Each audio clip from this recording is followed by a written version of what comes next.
Hello everyone, welcome to After Duty Vets, where we discuss what life is like after the military.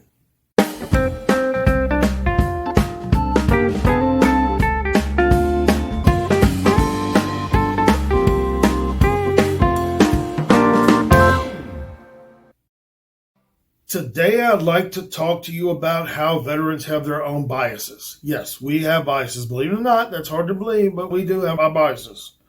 There are certain folks we really struggle with. We struggle with the way they act. We struggle with the way they do things. One of the biggest problems I have with people, and this is me, and every veteran is different, but this is me. And this basically goes for a lot of people. It's not just veterans, but it is a general rule. I despise people who do not take responsibility for their actions, who blame everybody else. If you screwed up, just say you screwed up. You know, in the military, that's what we're usually taught. A lot of times we will just say, you know what, I screwed up. And I'm talking about life in general. I'm talking about just accepting responsibility for your mess ups. You know, that was my responsibility and I failed.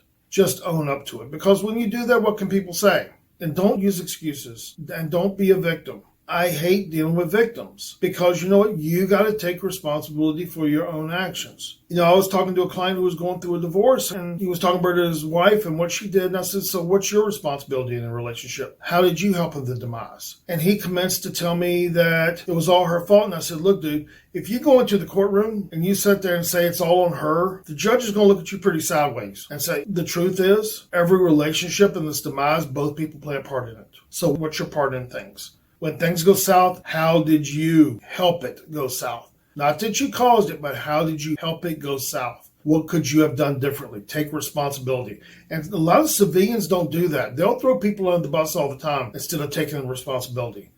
One of the biggest things, too, that we deal with is people who don't keep their word. If you say you're going to do something, do it. We have learned to trust our fellow military folks, and we struggle trusting people out in the civilian world because a lot of times they're not trustworthy. It's very simple, and we really struggle with that. We have our biases against people that aren't trustworthy.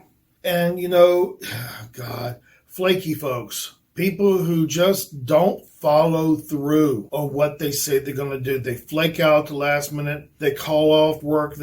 Man, that just drives us crazy.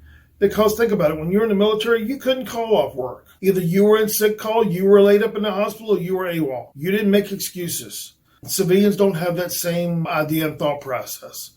So that's just a couple of our biases that we have. There are more, and I may get into a little bit more later. If you want to put some in the comments of some of the biases that you feel you have about civilians, it'd be great. It's a great topic of conversation because we do have our biases, and we do expect people to do certain things, and they don't do it, and it drives us crazy. So put your comments in the bottom, and I'll look at them and check it out, and who knows, I may do a video on it. So anyway, until next video, have a great day, and I'll see you later. Thanks.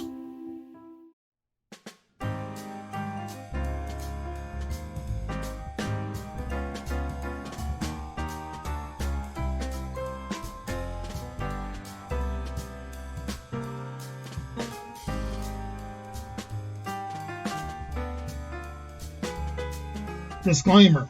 I'm a licensed mental health therapist in California. If you're searching for mental health help, please reach out to someone in your state. If you're within California, you can reach me at the email below. And if you're interested in coaching anywhere in the United States, you can reach out below also. These videos are for educational purposes only. And if you're thinking about suicide, please reach out and call 911.